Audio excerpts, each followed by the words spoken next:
बैंकों के प्राइवेटाइजेशन के लिए सरकार को बिल लाना था, लेकिन अब ऐसा लग नहीं रहा कि सरकार संसद के इस सत्र में इसे ला पाएगी। बैंक कर्मचारियों के संगठन सार्वजनिक बैंकों या पीएसबी के निजीकरण की लगातार खिलाफत कर रहे हैं। इस मसले पर पहले भी कई दफा बैंक कर्मचारी यूनियनें हड़ताल कर चुकी हैं। ऐसे वक्त पर जबकि संसद सत्र चल रहा है, बैंक यूनियनों ने 17 और 16 तारीख यानी आज और कल 2 दिन का बंद रखने का ऐलान किया है। अपनी ओर से पूरा भरोसा दिलाने के बावजूद सरकार बैंक यूनियनों को हड़ताल टालने के लिए राजी नहीं कर पाई। 2 दिन की हड़ताल के पहले दिन यानी गुरुवार को बैंकों के कामकाज पर तगड़ा असर पड़ा है। खबरों के मुताबिक अगले महाराष्ट्र में ही सरकारी बैंकों के 60,000 से ज़्यादा कर्मचारी हड़ताल पर चले गए हैं। पूरे देश में इस हड़ताल ने बैंकिंग कामकाज को हिला कर रख दिया है। Bank employees federation of India के वाइस प्रेसिडेंट जॉयदेव दासगुप्ता ने मनी 9 को बताया कि पूरे देश की 1,20,000 से ज़्यादा जो शाखाएं हैं वो बंद हैं।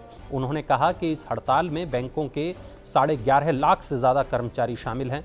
दासगुप्ता ने कहा कि भले ही सरकार ने बैंकों के निजीकरण का बिल अभी पेश नहीं किया, लेकिन ये लिस्ट में तो है। दासगुप्ता कहते हैं, जब तक सरकार बैंकों के निजीकरण का प्रोग्राम वापस नहीं लेती, तब तक हमारा विरोध जारी रहेगा। जाहिर है, इतने बड़े पैमाने पर बैंकों का कामकाज ठप होगा तो आम लोगों से लेकर कारोबारियों तक के बैंकिंग से जुड़े जो कामकाज हैं वो बुरी तरह प्रभावित हो जाएंगे। चेक का क्लियर होना, एटीएम की सेवाएं, ये तमाम जो बैंक के काम हैं वो इस वजह से प्रभावित हो रहे हैं और हो सकते हैं। कल भी चूंकि हड़ताल है तो कल भी हो सकते हैं। सरकार के मोर्चे पर देखा जाए तो ना वो केवल बैंकिंग बिल पर थमती दिख रही है, बल्कि क्रिप्टो करेंसी को लेकर आने वाला जो बिल है वो भी टल ही गया है। कुल मिलाकर किसानों के मोर्चे पर चोट खाई सरकार अब हर नए रिफॉर्म पर फूंक फूंक कर कदम रख रही है। आपके लिए ये खबर लिखी है हमारे सहयोगी प्रवीण शर्मा ने। मैं हूं प्रियंका संभव और आप देख रहे हैं मनी 9। सरकारी नौकरियों और शिक्षण संस्थानों में आर्थिक रूप से पिछड़े लोगों को 10% आरक्षण के लिए अभी सालाना 8 लाख रुपए कमाई की शर्त है। लेकिन क्या सालाना कमाई की शर्त को घटाकर 5 लाख रुपए कर दिया जाएगा? ये सवाल तब उठ रहा है जब इस मामले पर सुप्रीम कोर्ट में सुनवाई चल रही है और सरकार ने इस पर सुझाव के लिए एक पैनल भी बनाया है।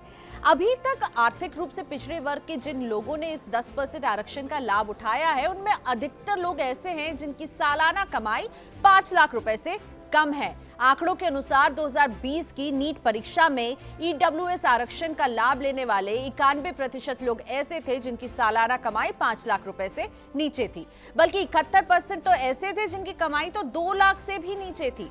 2020 की जेईई परीक्षा में तो इस आरक्षण का लाभ उठाने वाले 95% से ज्यादा लोग ऐसे थे जिनकी सालाना कमाई 5 से 6 लाख रुपए के बीच थी। यही वजह है कि ईडब्ल्यूएस आरक्षण का लाभ देने के लिए आय की सीमा को 8 लाख रुपए से घटाकर 5 लाख रुपए करने की वकालत हो रही है। इस मुद्दे पर सुप्रीम कोर्ट में अगले महीने सुनवाई भी है और सरकार ने भी इस पर सुझाव के लिए 3 सदस्यों का एक पैनल बनाया है जो अपनी राय देगा और सरकार उस राय को सुप्रीम कोर्ट में रखेगी। अब गेंद क्योंकि सुप्रीम कोर्ट के पाले में है और वहीं तय होगा कि आरक्षण के लिए सालाना कमाई के आधार को घटाया जाए या फिर 8 लाख रुपए पर ही रखा जाए। वैसे तो सरकारी कंपनियों के शेयरों में निवेश करने से ज्यादातर निवेशक कतराते हैं, पर शेयर बाजार में एक सरकारी कंपनी की एंट्री होने जा रही है जिससे शायद निवेशक हाथों हाथ लेंगे और आप भी अपने आप को उस कंपनी में निवेश करने से रोक ना पाएं। खबर तो यह है कि देश के सबसे बड़े बैंक एसबीआई को अपने म्यूचुअल फंड इकाई में हिस्सेदारी कम करने की मंजूरी मिल गई है। एसबीआई को बैंक के केंद्रीय बोर्ड की एग्जीक्यूटिव कमेटी से एसबीआई म्यूचुअल फंड में आईपीओ के जरिए 6% हिस्सा कम करने की मंजूरी मिली है। हालांकि अभी इसे मार्केट रेगुलेटर सेबी की मंजूरी मिलना बाकी है, पर माना जा रहा है कि अगले कुछ महीने में इस कंपनी का आईपीओ बाजार में दस्तक दे सकता है। आपको बता दें कि एसबीआई म्यूचुअल फंड देश का सबसे बड़ा फंड हाउस है जिसके 6 लाख करोड़ रुपए से ज्यादा के एयूएम यानी कि एसेट्स अंडर मैनेजमेंट हैं, जबकि फरवरी 2021 में ये आंकड़ा 5 लाख करोड़ रुपए था। म्यूचुअल फंड इंडस्ट्री में ये अब तक का सबसे बड़ा आईपीओ होगा और एसबीआई की इस इशू के जरिए 7,500 करोड़ रुपए जुटाने की योजना है। फिलहाल म्यूचुअल फंड इंडस्ट्री में 4 कंपनियां लिस्टेड हैं और ये 5वीं कंपनी होगी। इससे पहले HDFC mutual fund, Nippon mutual fund, UTI mutual fund list हो चुकी है और इसी साल बिरला म्यूचुअल फंड चौथी कंपनी थी जो बाजार में लिस्ट हुई है। एसबीआई म्यूचुअल फंड दरअसल एसबीआई के खेमे से लिस्ट होने वाली चौथी कंपनी होगी। इससे पहले एसबीआई के अलावा SBI लाइफ और SBI कार्ड्स शेयर बाजार में लिस्टेड हैं।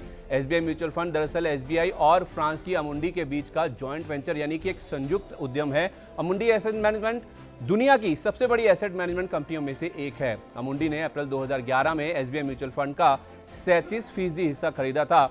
बाकी बचा 63% हिस्सा SBI के पास है। SBI म्यूचुअल फंड में SBI तो 6% बेचेगी, पर यह स्पष्ट नहीं हो पाया है कि पार्टनर फ्रांस की कंपनी भी अपनी हिस्सेदारी कम करेगी या नहीं। इक्विटी 99 के राहुल शर्मा के मुताबिक वित्त वर्ष 2021 में साल दर साल औसत AUM में 35% की वृद्धि हुई है, जो कि इस कंपनी के लिहाज से देखें तो टॉप 6 फंड हाउसेस में सबसे अधिक है। मौजूदा IPO बाजार में इसे निवेशकों द्वारा एक अच्छे मौके के रूप में देखा जा सकता है। उम्मीद है ये खबर आपको पसंद आई होगी। दुनिया की सबसे बड़ी अर्थव्यवस्था अमेरिका के सेंट्रल बैंक यानी फेडरल रिजर्व ने बुधवार रात को बड़ी घोषणा की है। US फेड ने बॉन्ड खरीद रोकने और ब्याज दर बढ़ाने का ऐलान किया है। अमेरिकी सेंट्रल बैंक की ये जो घोषणा है, ये बताती है कि वहां पर अर्थव्यवस्था तेजी से रिकवर हो रही है। फेड के इस फैसले का असर भारत सहित दुनिया भर के बाजारों पर पड़ सकता है। फेडरल रिजर्व ने कहा है कि उसका बॉन्ड खरीद कार्यक्रम मार्च में खत्म हो जाएगा और बैंक अगले 3 सालों में 7 बार ब्याज दरों में बढ़ोतरी करेगा। US फेड ने अगले 2022 में 3 बार तथा 2023 और 2024 में 2-2 बार ब्याज दरें बढ़ाने का ऐलान किया है। हर बार ब्याज दर में 25 बेसिस पॉइंट की बढ़ोतरी होगी, यानी 3 साल में ब्याज दर कुल मिलाकर 1.75% बढ़ सकती है। ब्याज दरें बढ़ने का मतलब है कि निवेशक अपना निवेश शेयर बाजार या दूसरे जोखिम वाले विकल्पों से निकालकर सुरक्षित समझे जाने वाले जो विकल्प हैं बैंक, वहां पर डालना शुरू कर सकते हैं। अमेरिका क्योंकि दुनिया की सबसे बड़ी अर्थव्यवस्था है और उसके निवेशक दुनिया भर के बाजारों में पैसा लगाते हैं, लेकिन वहां ब्याज दरें बढ़ी तो दुनिया भर में जो फैले हुए अमेरिकी निवेशक हैं वो अपना पैसा निकाल सकते हैं और अमेरिका में मिलने वाले नए विकल्पों में निवेश कर सकते हैं। इस खबर का एक दूसरा पहलू भी है, और वो क्या है दूसरा पहलू? अमेरिकी सेंट्रल बैंक के बाद दुनिया के कई और बैंक भी अपने यहाँ पर ब्याज दरें बढ़ा सकते हैं। हो सकता है हमारा रिजर्व बैंक भी आगे चलकर ब्याज दरों में बढ़ोतरी कर दे। इससे देश में कर्ज महंगा होगा और साथ में निवेश के ऐसे विकल्पों से पूंजी निकालना शुरू हो जाएगी जिनको जोखिम भरा माना जाता है। आपके लिए ये खबर लिखी है हमारे सहयोगी मनोज कुमार ने।